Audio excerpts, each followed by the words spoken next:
पिछले कुछ दिनों से बीजेपी खुद को अजीबोगरीब कार्रवाइयों के जरिए खबरों में पा रही है। आडवाणी से जसवंत और प्रमोद मुतल्लिक से लेकर हर हर मोदी के नए विवाद के साथ नए सवाल भी खड़े हो रहे हैं। ऐसे सवाल में सबसे बड़ा जो सवाल खड़ा हो रहा है वो ये कि क्या ये झगड़ा मोदी की बीजेपी बनाम पुरानी बीजेपी का है या कुछ और?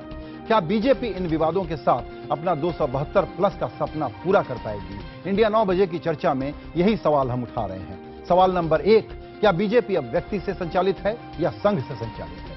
मोदी कैंप के फैसले निरंकुश हैं या फिर पार्टी के दृष्टिकोण से निर्णायक हैं?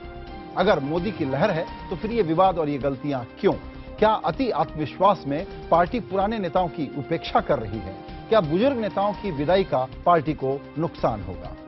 इन सवालों पर चर्चा करने के लिए हमारे साथ जुड़ रहे हैं बीजेपी के प्रवक्ता जीवीएल नरसिम्हा राव, कांग्रेस के प्रवक्ता अखिलेश सिंह, संघ विचारक राकेश सिन्हा और हमारे सहयोगी चैनल CNN IBN के national deputy bureau chief Sumit Pandey. सभी मेहमानों का वक्त निकालने के लिए शुक्रिया। क्योंकि यहां पर जीवीएल नरसिम्हा राव बीजेपी की तरफ से हमारे साथ हैं, तो नरसिम्हा राव, पहला सवाल आपसे होगा। आप कृपया ये न कहिएगा कि छोटी मोटी ऑपरेशनल गलतियां हो जाती हैं। पार्टी अध्यक्ष से आज ये जो 2 ट्वीट आए, कल जो प्रमोद मुतल्लिक वाला किस्सा हुआ, उसके पहले जसवंत सिंह जी की जो हैंडलिंग हुई, पता लग रहा है कि बीजेपी में कुछ अफरा तफरी है, कुछ कंफ्यूजन है, कुछ नाराजगियां हैं, लोगों की हैंडलिंग अच्छी नहीं हो रही और कुछ बोल देते हैं। ये जो आपने जो कुछ अभी कहा है, ये जनता में कोई मुद्दा नहीं है। ये मीडिया में बड़े मुद्दे के रूप में चर्चा हो रहा है। मैं इसको निराधार नहीं कहूंगा, लेकिन जनता के बीच जो मुद्दे हैं वो है भ्रष्टाचार, महंगाई और भाजपा शासित सरकार को देश में देखना चाहते हैं। नरेंद्र मोदी को सबसे लोकप्रिय नेता के रूप में, सबसे सक्षम उम्मीदवार के रूप में देखते हैं। इसलिए भाजपा को लेकर देश भर में लहर है। तो मुतालिक के लिए उनको शामिल करने वाला जो बात था, मीडिया में बहुत बड़ा विषय बन सकता है।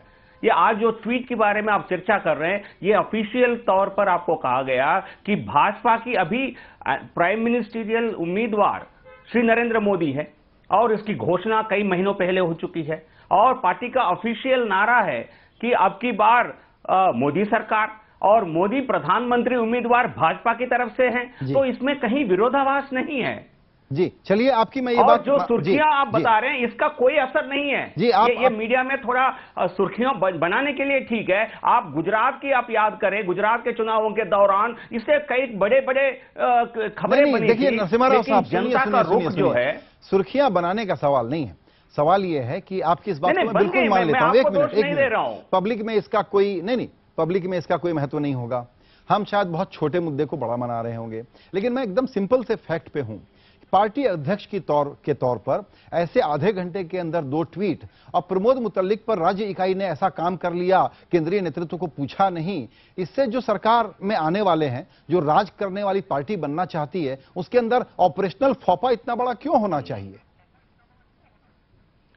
अब देखिए, जहां तक ट्वीट की आप बात कर रहे हैं, पार्टी ने साफ इसी एक नारा, तो मोदी अब की बार मोदी सरकार, ये पार्टी का ऑफिशियल नारा है। इसके अलावा कई सारे नारे होंगे, कई सारे विषय होंगे इसको जो, लेकिन मोदी जी हमारे प्रधानमंत्री उम्मीदवार है, इसके बारे में किसी प्रकार का जवाब किसी के मन में नहीं है। जी, आप मेरे सवाल का जवाब दे नहीं रहे हैं। जी बहरहाल, एक मिनट सुमित पांडे, आपने वो नरेशन सुन लिया, मेरी राय सुन ली, आपको क्या लगता है, हम इसको कैसे देखें? देखिए, ऐसा है कि इस नारे के पीछे काफी काम हुआ, काफी मशक्कत हुई है। जहां तक मेरी जानकारी है, हमने एक खबर सबसे पहले की भी थी, इस पे कई चीजें हुई थी। आप पहली बार देख रहे हैं कि भाजपा के किसी पोस्टर में वाजपेयी अडवाणी नहीं है, वहां पर सिर्फ और सिर्फ नरेंद्र मोदी हैं। और ये जो नारा लिखा गया है वो 1998 के वाजपेयी जी के नारे अब की बारी अटल बिहारी से अडेप्ट किया गया, उसको आगे ले जाया गया है। इसमें एक सोच ये भी गई और काफी इसमें चर्चा हुई कि क्या हमें इसमें भाजपा लाना चाहिए, क्या हमें और नेता भी इसमें लाने चाहिए।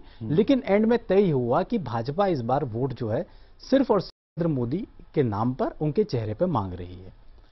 पॉलिटिक्स में इंटरप्रिटेशंस होता है, पॉलिटिक्स के न्यूआंसेस होते हैं, और पॉलिटिक्स में जब आप करते हैं तो इसी तरह के इंटरप्रिटेशन, न्यूआंसेस और मैसेजेस आप देते हैं। पॉलिटिक्स के लिए आपको कोई हल नहीं चलाना होता है सुबह सुबह उठ के। बिल्कुल। तो उस मैसेजेस को जब भारतीय जनता पार्टी के भीतर और बाहर एक सरचार्ज्ड पॉलिटिकल एटमॉस्फेयर है, तो ऐसे मौके पे इस तरह के मैसेजेस में ओपन इंटरप्रिटेशन होता है और होगा। अब बिल्कुल, और इस कंफ्यूजन में आलोचकों का और विरोधियों का काम है कि वो अपनी उसमें जो भी उनको कहना हो कहें।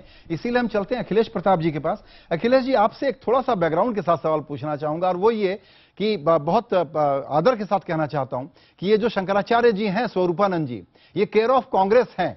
अच्छा हुआ कि मोहन भागवत से दिग्विजय सिंह के कहने पर शायद इनकी बातचीत करा दी आपने, लाइन खुलवा दी इनकी, और वो नारा भी विड्रॉ हो गया। बीजेपी की मदद कर दी आप लोगों ने। नहीं, अब आपको पता होगा कि दिग्विजय सिंह के कहने पे क्या जिसके भी कहने पे या बिना कहे पे किया होगा। शंकराचार्य किसी कहने पे चलते हैं? आपका कहने का तात्पर्य ये हुआ पहले, क्या आप इस पे स्टैंड कर रहे हैं कि शंकराचार्य जी को कहा गया होगा तब वो गए होंगे? मैंने तो कांग्रेस से नजदीकियों का बैकग्राउंड बताया सर। दूसरी बात, नहीं, ये तो आप लोगों का इतना बड़ा वेपन है, सूत्र और ब्रेकिंग, कि कुछ भी कपोल कल्पित कह के इसके सहारे से आप कह सकते हैं। वो आपको अधिकार है, हम उस अधिकार में हनन करना नहीं चाहते हैं।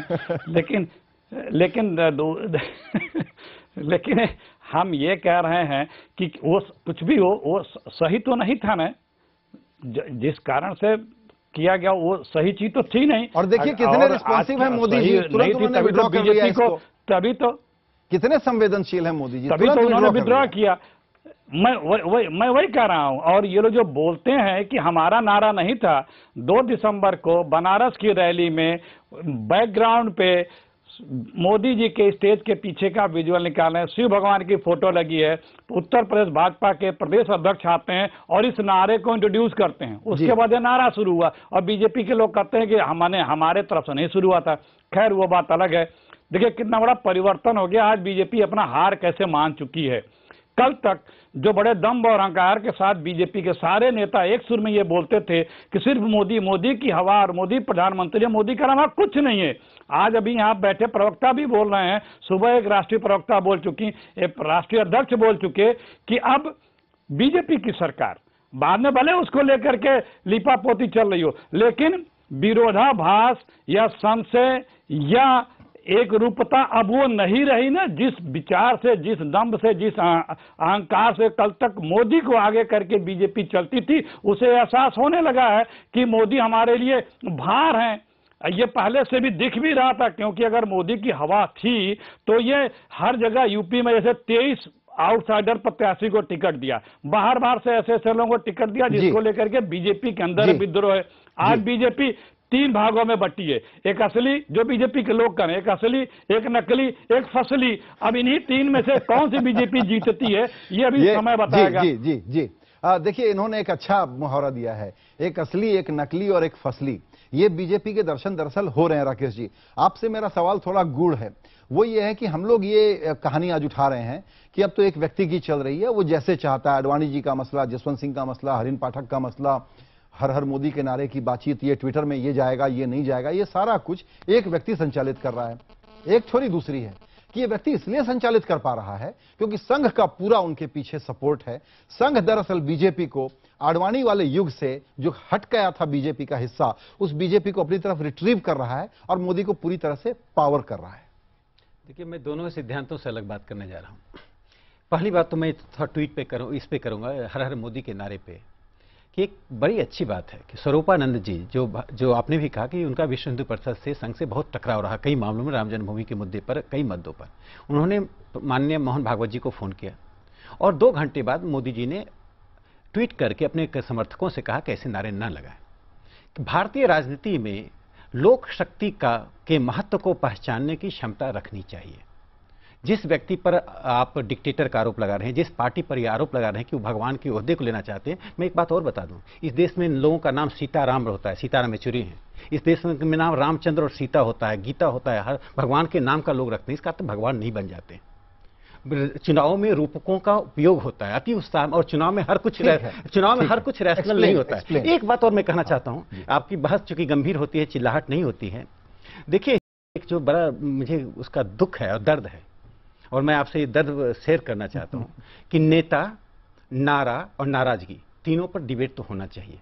लेकिन इन्हीं तीनों पर डिबेट हो, नीति छूट जाए, ये चौथा न जो है वो बहुत इंपॉर्टेंट है भारत के लिए। और यह जो चुनाव हो रहा है, नेता नारा नीति तो अति उत्साह में जो कुछ भी आप कर लें, लेकिन नीतियों के ऊपर बहस नहीं हो रही है। ये बड़े खेद और दुख की बात है। तो हम इंतजार कर रहे हैं, हम लोगों को टाइम दे बीजेपी और कांग्रेस, तब ना मैनिफेस्टो लाएंगे लास्ट में आप लोग, तब तक हमारे पास चर्चा का वक्त नहीं बचेगा, कैंपेन ट्रेल में घुस जाएंगे। मुझे तो शक है कि बड़ी पार्टियां मैनिफेस्टो जानबूझ के देर से रिलीज करती हैं। बहरहाल ये विषयांतर हो जाएगा, लेकिन मेरा मूल सवाल फिर आपसे यही है कि इस वक्त संघ बीजेपी को एक खास तरह की पॉलिटिकल लीडरशिप से एक तरीके से कहते हैं रिडीम करना, खींच के वापस लाना, वो कर रही है। इसीलिए मोदी जी का फाइनल वर्ड हर जगह दिखता है, इसीलिए मोदी जी ताकतवर दिखते हैं, इसीलिए कुछ लोग कहते हैं कि डिक्टेटोरियल है। देखिए, एक बार अटल जी से पूछा गया था, अटल जी ने कहा कि मैं तो अब कोई किसी पद पर हूं नहीं। पिछले 10 साल से धीरे धीरे भारतीय जनता पार्टी में परिवर्तन का दौर चल रहा था, और परिवर्तन के दौर में हर चीज रैशनल हो रहा है, हर चीज आदर्श रूप में हो रहा है, मैं नहीं मानता हूं। पार्टी में कई न्यूनताएं हो सकती हैं और हैं, मानना चाहिए। किसी भी राजनीतिक दल में पूरा आदर्शवाद नहीं था, नहीं है, न रहेगा। और ये न्यूनताएं यदि नहीं रहती तो ज्यादा अच्छा होता।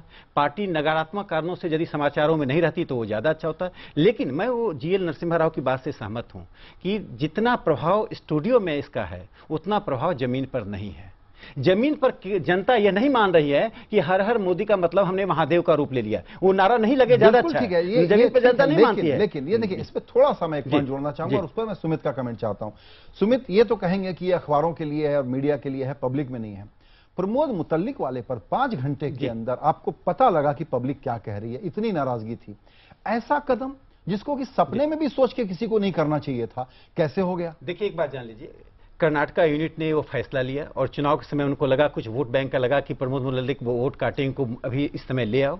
लेकिन सबसे पहला रिएक्शन संघ से आया, संघ के का मैंने भी ट्वीट किया कि प्रमोद उनको नहीं लेना चाहिए। उधर से गोवा के चीफ मिनिस्टर ने ट्वीट किया, राजनाथ सिंह से जैसे बात की, और केंद्रीय यूनिट ने उसका करेक्शन किया। देखिए, महत्वपूर्ण बात क्या है, लोकतांत्रिक पार्टी में गलतियां होती हैं, गलतियों को स्वीकार कर लेना और निर्णय को ठीक कर लेना, यह तभी हो सकता है जब लोकतांत्रिक पार्टी में लोग सोच विचार कर बात करते हैं, जनता को रिस्पॉन्ड करते हैं। जहां पर अधिनायकवाद रहेगा, वहां पर इस तरह का करेक्शन नहीं हो सकता। ठीक है सुमित, आप क्या समझते हैं कि ये जैसा ये लोग कह रहे हैं, नरसिम्हा राव ने भी कहा, राकेश जी भी कह रहे हैं कि ये मीडिया में चर्चा के लिए ठीक है, पब्लिक में इसका कोई ट्रैक्शन नहीं है। अगर मैं आपके सामने ये सवाल रखूं कि क्या पिछले दिनों में ओवर कॉन्फिडेंट होकर के बीजेपी में छोटे छोटे ही सही लेकिन सेल्फ गोल का एक धारावाहिक चल रहा है? देखिए, मुतल्लिक वाले सवाल में मैं थोड़ा सा 2 मिनट बोलना चाहूंगा। उसमें उसका जो वजह है, अगर आप जाएं तो एक लोकल वजह है।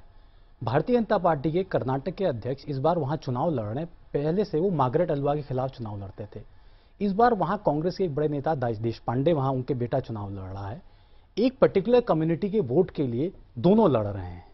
इस बार वहां पर उनको कुछ भाजपा के या कुछ इस तरह के वोट्स की आवश्यकता थी। वो एक कॉन्स्टिट्यूंसी स्पेसिफिक था।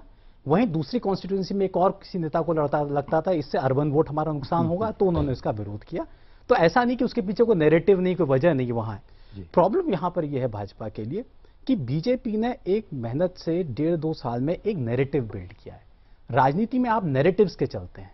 ऐसा नहीं होता कि हमीरपुर जाके आप एक बात कह दें और अरुणाचल जाके दूसरी बात कह दें, किसी और तीसरी या कुछ। उस नैरेटिव को जब आप बिल्ड कर रहे हैं और 15 दिन चुनाव का बचा हुआ है, ऐसे में क्या इस तरह के इश्यूज, इस तरह के एलिमेंट्स, जब आप अपनी कोर कॉन्स्टिट्यूएंसी के बाहर के वोट को देख रहे हैं, कोर तो वोट आपको मिलेगा, ये आपको मालूम है। आप डेवलपमेंट के नाम पर एक सेगमेंट को देख रहे हैं। Exactly. आप अर्बन वोटर के नाम पर क्या मुतल्लिक के आने से आपको अर्बन वोटर मिलेगा बेंगलोर में? क्या ये सवाल यहां पर उठता है? नरसिम्हा राव, यही सवाल है कि आप जिसको कह रहे हैं कि ये पब्लिक में ट्रैक्शन नहीं है, मुझे लगता है कि मुतल्लिक जैसे किस्से हैं वो ये बताते हैं कि जो बीजेपी को अपना दायरा बढ़ाना है, जो फेंस सीटर्स हैं, उनको एक तरीके से अपसेट करने के लिए, इरिटेट करने के लिए ऐसी छोटी छोटी घटनाएं भी बहुत बड़ी हो सकती हैं। नरसिम्हा राव जी, आप देखिए, जनता को बड़ी तस्वीर है, जनता के सामने है। जनता अभी कांग्रेस से मुक्ति चाहती है, कांग्रेस को सरकार से बाहर करना चाहती है। इसका पूरे देश भर में एक माहौल है। अखिलेश जी कुछ भी कहें, कांग्रेस के बड़े बड़े नेता चुनावी मैदान से भाग रहे हैं। उसका मुख्य कारण यह है कि नरेंद्र मोदी जी की नेतृत्व को लेकर कांग्रेस पार्टी कांप रही है। तो इसलिए जनता में उनकी जिस प्रकार की गौरव जनता में जिस प्रकार के सम्मान है, इसलिए वो इस तरह का नारा जो लगाए गए वो आपको सुनने में आया। एक आपको याद दिलाना चाहूंगा, एक समय पे अटल जी ने भी इंदिरा जी का सम्मान किया था, दुर्गा मां से कंपेयर किया था, और सोनिया जी की पार्टी के लोग उनको काली माता के रूप में पेश करके पोस्टर वोस्टर छपवाए थे। उसके बाद कांग्रेस पार्टी ने भी उसको अलग किया है, अपने आप को अलग किया है। तो इसलिए इस तरह के इश्यूज को लेकर एक व्यक्ति पर अटैक करना, मोदी जी पर, नेतृत्व पर, उनकी पर्सनालिटी पर अटैक करना कांग्रेस पार्टी का एक साजिश है। ये बार बार कांग्रेस पार्टी के लिए फेल्यूर साबित हुई है, कई बार फेल्यूर साबित हुई है गुजरात में, देश भर में यही होने वाला है। अखिलेश जी, आपसे सवाल यह है जो अभी यहां पर मित्रों ने कहा, और वो ये कि पार्टी है, गलती भी हो सकती है, झगड़े भी हो सकते हैं, नाराजगी भी हो सकती है, कुछ छोटे मोटे खेल भी हो सकते हैं, लेकिन अगर पब्लिक के सामने तुरंत जवाबदेह तौर पर उस गलती को ठीक कर लिया जाए, मान लिया जाए कि गलती हुई, यह बताता है कि कितने लोकतांत्रिक हैं ये लोग, और कितने संवेदनशील हैं, और कितने रिस्पॉन्सिव हैं। इतना मानेंगे आप? जब ये नारा दिया गया था उस समय मंच पे माननीय मोदी जी थे, तब उन्होंने तत्काल अगर ये बात रोकी होती तो तारीफ की जाती। जब एक बड़े देश के धर्मगुरु ने इस पे आपत्ति उठाई तब जाके वापस लिया, तो उसमें इनका कहाँ श्रेय है। दूसरी बात देखिए, जो कट्टर और हिंसक संगठन होते हैं उसकी यही प्रवृत्ति होती है, और सत्ता का हस्तांतरण इसी प्रकार से होता है। जिसके पास ताकत होती है जी, वो कंट्रोल करता है। वो यहाँ बीजेपी जिस सोच की है वो इसमें चल रहा है। जी, आपने एक बात कही, आरएसएस कंट्रोल कर रहा है। 6 महीने पहले तक लगता था कि आरएसएस सबको कंट्रोल कर रहा है, या आरएसएस बीजेपी को कंट्रोल कर रहा है, लेकिन अब 6 महीने से यह दिखता है कि मोदी आरएसएस और बीजेपी को कंट्रोल करते हैं। तब तो बहुत ही डायनामिक नेता हो गया। अपने ट्वीट को 2 घंटे में राष्ट्रीय अध्यक्ष को अपने एजेंडे को, अपनी बात को वापस लेना पड़ रहा है। क्यों? एक राष्ट्रीय अध्यक्ष क्या इस तरह की नादानी करता है? जी, जरूर नहीं किया होगा, उन्हें एहसास हुआ होगा तभी किया होगा। बिल्कुल ठीक है। चलिए ये हम आरोप नहीं लगा रहे हैं। हम कोई प्लीज सुन ले, मैं डिस्टर्ब नहीं करता हूँ, हम आरोप नहीं लगा रहे हैं। जी, अच्छा सुनिए नरसिम्हा जी, अखिलेश जी देखिए, ये अभी सुनिए अभी राकेश जी ने क्या कहा, यहाँ आराम से बातचीत होती है, यहाँ आराम से बातचीत होती है, खूब समय मिलता है, लेकिन आज माफ करिएगा, आज प्रोड्यूसर ने मुझे आदेश दे दिया है कि मेरा समय खत्म हो गया। लेकिन ये जो चर्चा है मोदी फैक्टर, ये तो हम जारी रखे ही रहेंगे, फिर आएंगे अगली चर्चा में, तो उसमें आप लोग जरूर निमंत्रित होंगे। आप सभी मेहमानों का बहुत शुक्रिया।